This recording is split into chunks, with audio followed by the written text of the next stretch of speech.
감기가 오래되면 폐렴이라고요? 틀린 말입니다. 오늘 폐렴에 대해서 정확하게 알려드리겠습니다.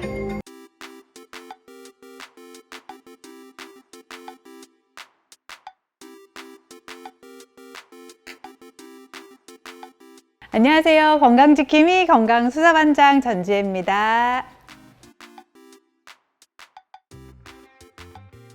첫 번째로 가장 먼저 나타나는 증상이 너무 비슷하죠. 환자분들이 기침 나요, 아니면 콧물이 있어요, 아니면 재채기가 나요, 이런 기본적인 증상들이 비슷하니까 환자분들이 헷갈리실 수 있고요. 게다가 발병하는 시기도 비슷합니다. 환절기가 되거나 아니면 지금 같은 겨울철에 많이 발병을 하니까 보통 감기랑 폐렴이랑 비슷하다고 생각하실 수 있고, 또 흔히 하는 오해 중에 하나는 뭐가 있냐면 감기가 오래되면은 폐렴이 된다더라, 이렇게 생각하실 수도 있는데 사실은 그 말은 틀린 말이고요.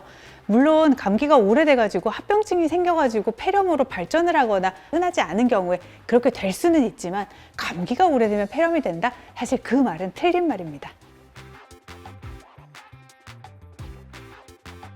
감기는요, 가장 흔하게 생각하시면 우리가 상기도 감염이라고 생각하시면 되고, 이렇게 목 기준으로 봤을 때 기침 나고 콧물 나고 재채기 나고 하시면서 여기 상기도까지 감염이 되는 거라고 생각하시면 되겠어요. 그리고 폐렴은 말 그대로 폐염증이 생기는 거기 때문에 더 아래쪽 하기도까지 내려가 가지고 폐염증을 유발하는 거거든요. 그리고 원인균도 조금 다르다고 생각하시면 되겠습니다. 저는 사실 폐렴을 조금 더 큰 의미로 나눌게요. 지역사회 폐렴이 있고요, 병원 획득 폐렴이 있어요. 그러면 굉장히 쉽잖아요. 지역사회 폐렴은 병원에서 얻어진 균이 아닌 지역사회에서 잘 걸리는 폐렴을 말하는 거고요. 병원 획득 폐렴이라고 하는 거는 병원이나 요양원 같은 병원에 많이 살고 있는 원인균에 따른 폐렴이거든요.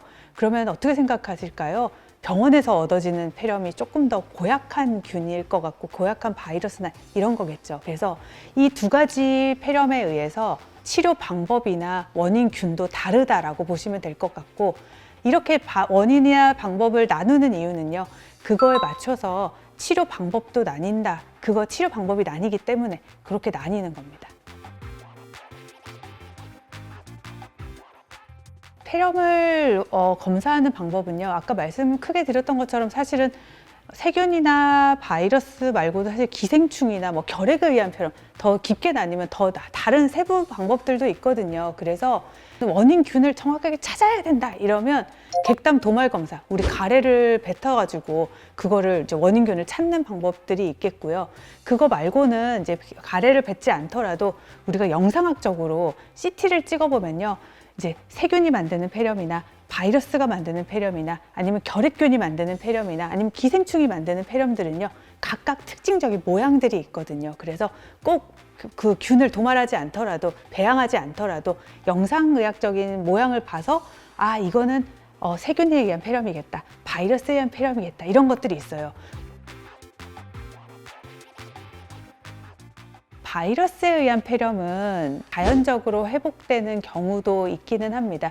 하지만 면역력이 떨어지시거나 아니면 노약자분들이나 아니면 기저질환이 있는 분들은요, 폐렴 같은 경우는 반드시 병원에 오셔서 원인에 따른 치료 아니면 대증적인 치료를 조금 하시고 약물 치료의 도움을 받으셔야지 치료가 되신다고 보셔야지 맞을 것 같아요.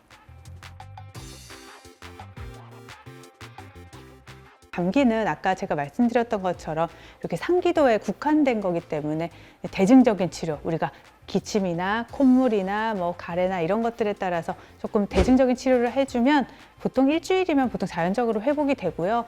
폐렴 같은 경우에는 그 원인에 맞춰서 원인에 따른 치료를 해주셔야지 치료가 된다고 보셔야 될 것 같고, 좀 전에 말씀드렸던 것처럼 65세 이상이 넘거나 아니면 기저질환이 있으시거나 면역이 좀 떨어지신 분들은 반드시 주의 깊게 치료를 하셔야 되고요. 폐렴 같은 경우는 우리가 폐렴 예방접종을 꼭 맞으시는 거를 이제 권유드리고 있죠.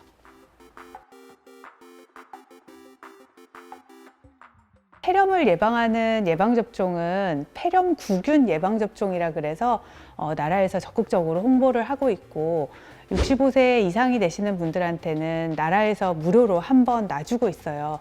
근데 폐렴 예방접종은 종류가 두 가지가 있거든요. 65세가 되시면 보건소에서 무료로 놔주는 이제 예방접종이 있고요. 그게 이제 23가 폐렴구근 예방접종이고요. 그리고 평생에 또 한 번 맞아야 되는 13가 폐렴구근 예방접종도 있습니다. 그건 사실은 병원에 오셔서 예방접종을 맞는 경우도 있고 또 나라에서 어떤 분들을 지원을 해주는 기도 하거든요. 그래서 폐렴구근 예방접종 같은 경우에는 13가와 23가 폐렴구근 예방접종을 각각 한 번씩 맞으시는 게 좋고 먼저 맞으실 때는 13가를 먼저 맞으시고 그 다음에 23가를 맞으시는 게 좋습니다. 오늘 말씀이 도움이 되셨다면 구독, 좋아요, 알림 설정 부탁드립니다.